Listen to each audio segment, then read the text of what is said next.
Hello and welcome to this presentation on describing fractures. We'll be using clinical cases throughout to explain many of the features that you see on this content screen here.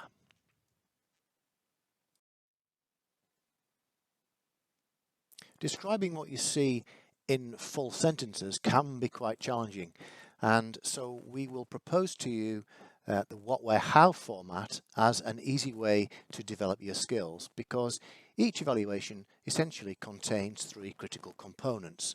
There's the what, i.e. what are you looking at? Is it a fracture? Is it a dislocation? What is it?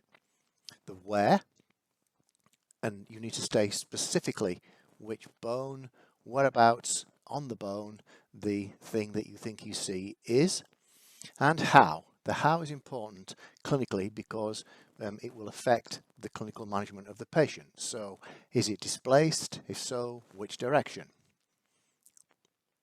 With experience, you will learn to combine these three components into one full sentence and then ultimately learn how to write reports. But this is the format that we're going to use as we go forward. When we're describing fractures of long bones, or miniature long bones, there are a few things that we need to consider. We need to think of the site, whether it's closed or open, fragments, direction of the fracture, articular surface involvement, position of the two major fragments, angulation, and rotation, although to be honest, we don't talk about rotation in projection imaging because a projection image is a two-dimensional image of a three-dimensional structure. So projection imaging is very poor for assessing rotation, so this is best assessed clinically. So you don't need to talk about rotation on your images. When we describe the site of a fracture, we need to say which bone it is. So with this example, we have a humerus, and so you need to state that the humerus has been affected, and then which part. So we can be very specific at the distal and proximal ends of the humerus. So if, for example, you have a fracture of the greater tuberosity, or fracture of the cervical neck, or maybe a fracture of the capitulum or the medial epicondyle, because we have so many bony landmarks at each end of long bones and miniature long bones, we can be very specific in our where the part has been affected. But then what happens when you have a fracture of the diaphysis? So remember, the diaphysis is the long tubular portion of bone. Therefore, what we do is we divide the long bone into the proximal, middle and distal third.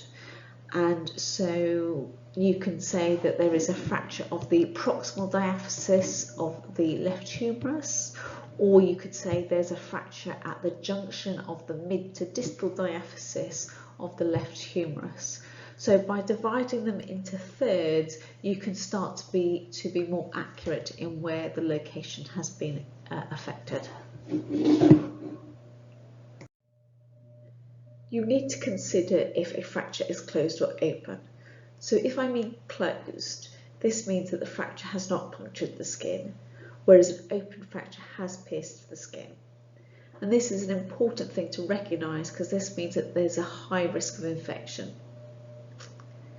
You don't need to say if a fracture is closed because it is accepted that it is closed. So the only time you need to comment on it if the fracture site is open. And the signs that you're looking for are you're looking for subcutaneous emphysema. You may even see if the wound site is really severe, you'll probably be able to see it with soft tissue disruption as well. Here we have an example of a closed fracture. We can tell it's closed because if we look at the surrounding soft tissues, there's no disruption to the skin. There's no evidence of subcutaneous emphysema. What's also helpful is that an open fracture must have a grossly displaced fracture site. So if your fracture site isn't particularly displaced, you know that you're more likely that it will be a closed fracture.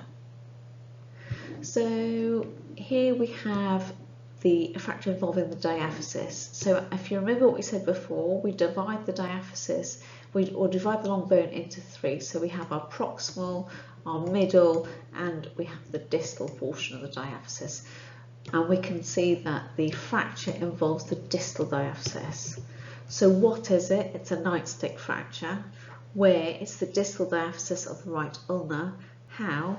Oblique and slightly displaced. We can tell it's slightly displaced because the two cortices don't quite align, but there's only a small amount of lack of opposition, and so therefore it's only slightly displaced. Here we have an example of an open fracture, and we can actually see that our head of ulna is actually poking out through the soft tissues. The other signs that we want to look for are subcutaneous emphysema, so essentially air in the soft tissues. If we remember, on a radiograph, air appears as black. So if you look at the soft tissues lateral to the lateral border of the radius, we can see small areas of increased blackness within the soft tissue. And this is subcutaneous emphysema. So this is another sign to indicate that you've got an open fracture. So what is it? It's an open fracture dislocation, where it's the distal radius and ulna. How? Comminuted intra-articular displaced fracture for the radius, and it's minimally displaced for the ulnar fracture and dislocation of the drudge.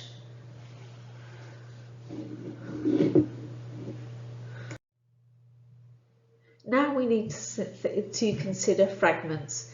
So comminution means more than two fragments, whereas impaction means that one fragment is driven into the other.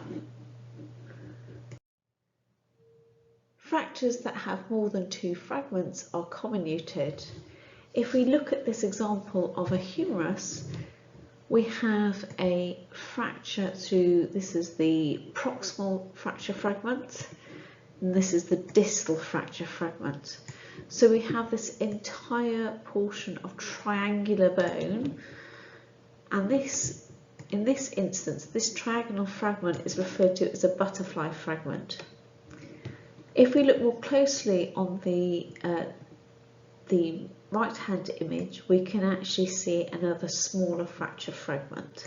So this is more than two pieces. So you've got 1, 2, 3, and there's 4 over here.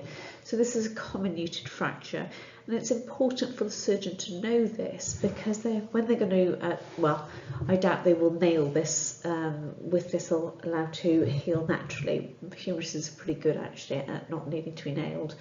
But if the person was going to have an intramedullary nail, it's important that they know that it's comminuted, because as they're driving the nail down through the medullary cavity, they have to pass through these extra bits.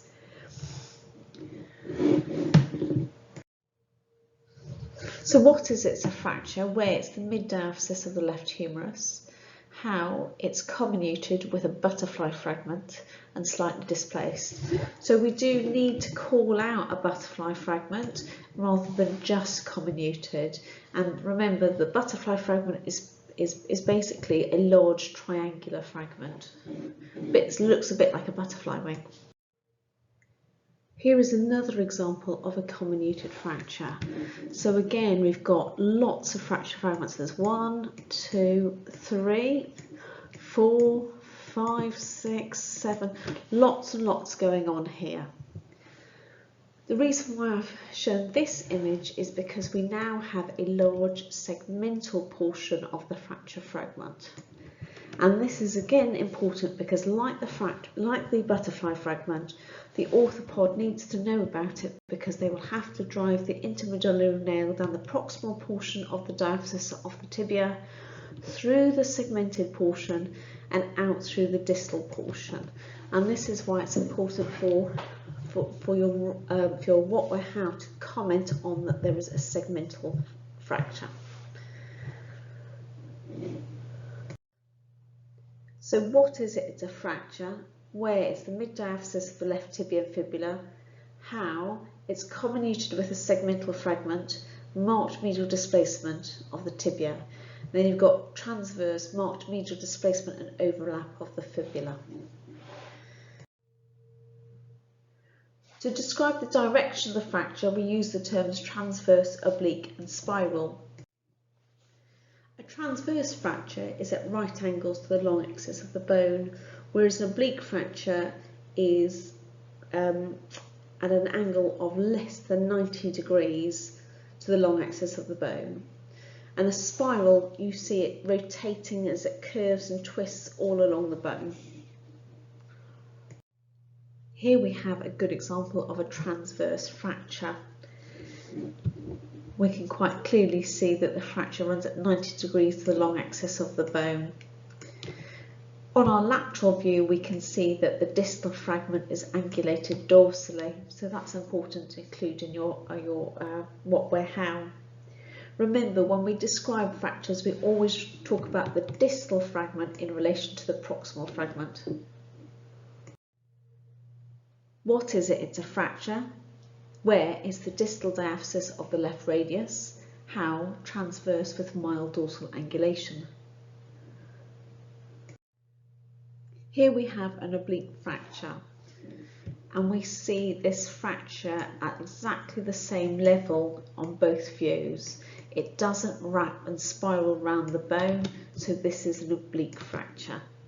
You've got a double line here, not because it's comminuted, but because you're looking at the fracture isn't completely superimposed for the posterior and anterior portions of the fracture fragment. So that's why you've got a double lucent line. So what is it? It's a fracture. Where is the mid to distal third of the diaphysis of the left tibia? How? Oblique and slightly displaced. This is a really good example of a spiral fracture, and you can see how the fracture wraps its way around the fifth metacarpal and the fourth metacarpal, and it's completely undisplaced. These are quite common in hand fractures, so it's something to be really careful when you evaluate these images, is to scrutinise carefully because they may not be displaced, and so you're just looking for those tiny lytic lines. And we can see again that you see them on the second view as well.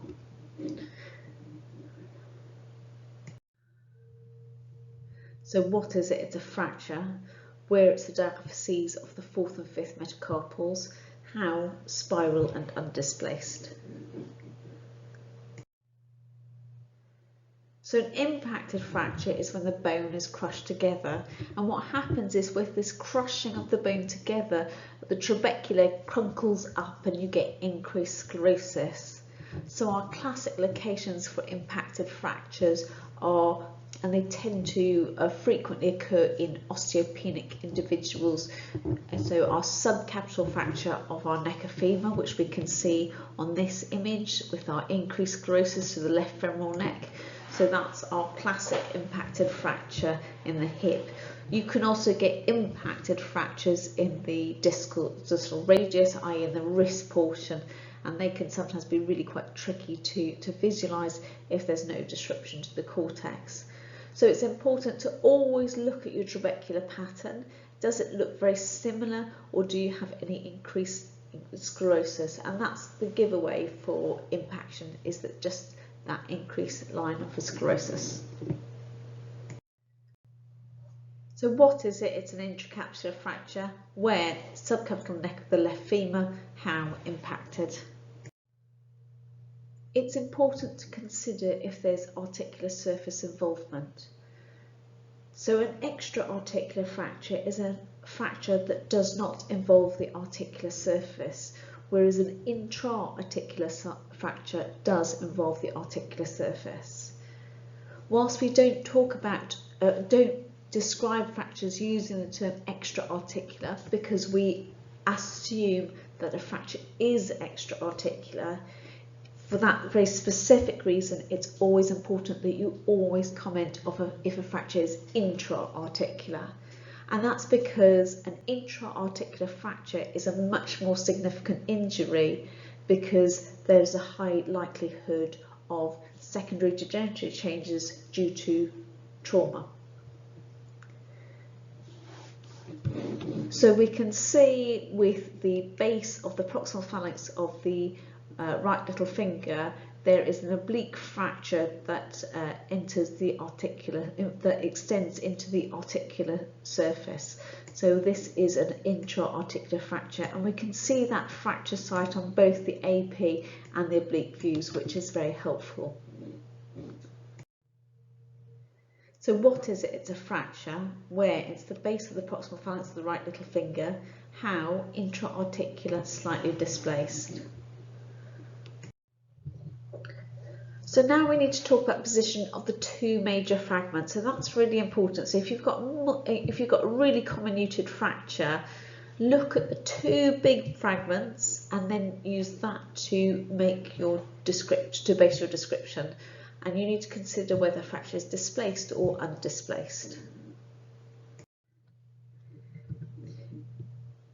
So with this fracture involving the neck of the talus, it's undisplaced. If you look at the anterior surface of the talus dome, it goes all the way down to the neck and into the head, and there's absolutely no disruption at all, possibly a tiny step on the dorsal cortex, but essentially this is an undisplaced fracture.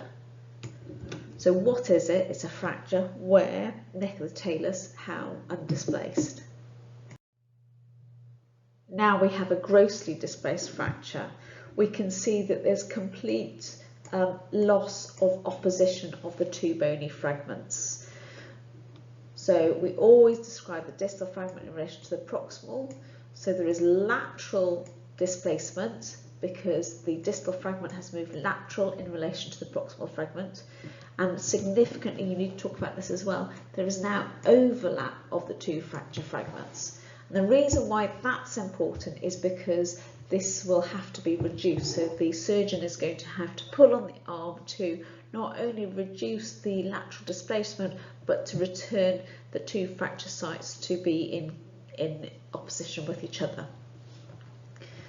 So what is it? It's a fracture. Where is the proximal diaphysis of the left humerus? How? Displaced with overlap.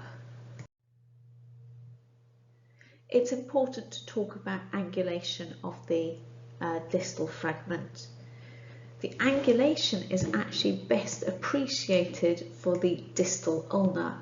So if we look at the lateral view, it's important to be able to look through the overlapping radius. So here is your radius here, and here's the distal fragment of the radius. And now if we look through, we can see the proximal fragment of the distal ulna and then the distal fragment of the ulna. And we can see that the ulna is significantly angulated dorsally, which is causing this really nasty deformity to the wrist. The distal radius fracture isn't particularly angulated, and that's because it's more to do with the fact that it's grossly displaced. So if we look at the distal fragment of the proximal portion, we can see that it's completely lost the opposing fracture fragment. So the proximal portion of the distal fragment is here, and we can see that it has been displaced dorsally.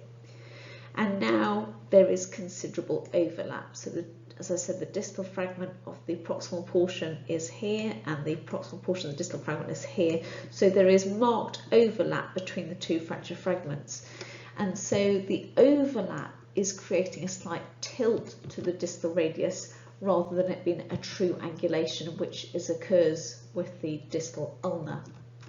So in this particular fracture, you'd be describing the distal ulna as angulated, whereas with the main focus with the distal radial issue is that it's displaced with overlap. So what is it? It's a fracture. Where is the distal radial metaphysis and the distal ulnar diaphysis? How? Transverse dorsal displacement and overlap of the radius, and oblique dorsal angulation of the ulna. And finally, we need to consider about subluxation and dislocation. So a subluxation is where the joint has been disrupted, but there is still a degree of communication between the two articular surfaces.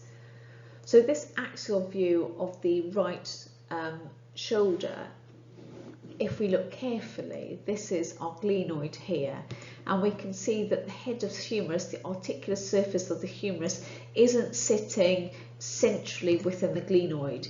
Instead, the anterior portion of the head of humerus is now communicating with the posterior portion of the glenoid, indicating that this is a subluxation. And in fact, it's one of the main reasons why so many so-called posterior dislocations of the shoulder get missed. It's because they're not actually true dislocations, they're subluxations. And so people get confused with looking at the images. So what is it? It's a subluxation, where it's the right glenohumeral joint, and how it's posterior. And now we have a true dislocation. We can see that the head of humerus does not communicate with the glenoid at all, and therefore the joint is dislocated. So we can see that there is a posterior dislocation. Actually, to help you, I always find it quite tricky to work out which side it is with axial views. So my little trick is I identify the clavicle. I know that this has to be my acromion because this has got to be the acromioclavicular joint, and therefore, because I've worked out that my clavicle is at the anterior portion, this has to be the left shoulder joint. So what is it? It's a dislocation. Where? Left glenohumeral joint. How? Posterior.